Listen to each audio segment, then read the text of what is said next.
يا دكتور، هل مشاكل الرقبة بالنسبة لي ممكن تؤثر على الراس؟ طبعا مشاكل الرقبة ممكن تؤدي بالنسبة لي لمشاكل كتير جدا جدا جدا في منطقة الراس بطرق مختلفة، بل بالعكس ده مش ممكن مشاكل الرقبة بتأثر على الراس، ده كل مشاكل الرقبة وبالتأكيد مشاكل الرقبة بالنسبة لنا بتأثر على الراس. بداية لو كان الإنسان ده عنده شد عضلي في الرقبة، فالشد العضلي اللي موجود بالنسبة لنا في الرقبة ممكن مع حالات العصبية أو النفسية، أو خاصة حالات العصبية والنرفزة، ممكن يقلب معانا الشد العضلي ده يبقى شد عضلي كامل في أحد وجهين الراس. ممكن الشد العضلي لو كان مزمن بالنسبة لنا وبقى معانا استقامة في الفقرات العنقية، استقامة الفقرات العنقية دي بتؤدي بالنسبة لنا لمشاكل كتير زي الوجع، زي التنميل، زي الحرقان اللي بيحصل بالنسبة لنا في منطقة الراس، وممكن يسمع معانا بعد كده بالصداع، سواء كان الصداع اللي جاي بالنسبة لنا من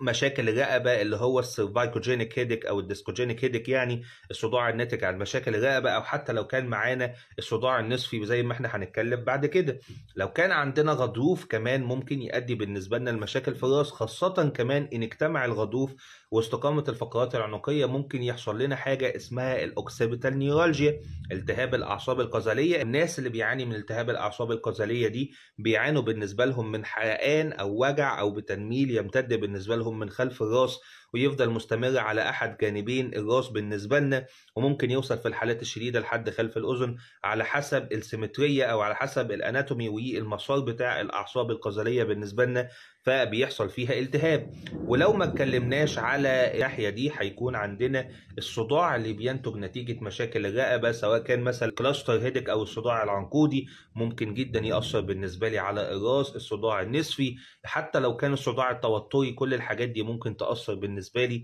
على منطقة الراس. فأكيد طبعا بنسبة 100% مشاكل الرقبة بالنسبة لنا بتأثر جدا على الراس، ممكن جدا تؤدي بالنسبة لي لده. وعلاجها طبعا بيكون معتمد بالنسبة لي على علاج المشكلة الأساسية اللي موجودة في الرقبة، لأن المشكلة اللي بتبقى موجودة في الراس بتبقى علامة، يعني احنا بنسميها ساين أو سيمتومز، بتبقى علامة، أو حتى بيبقى لو كان مثلا صداع ما بيهدش بالمسكنات وهكذا، بتبقى نتيجة سنوية أو سكندري بروبلم ناتجة عن مشاكل الرقبة. فلازم نعالج مشاكل الرقبة في الأول، نكشف مخ وأعصاب، نعمل أشعة على الرقبة، وبعدها هنعرف المشكلة إيه، وساعتها يكون العلاج سهل وبسيط بمشيئة الرحمن.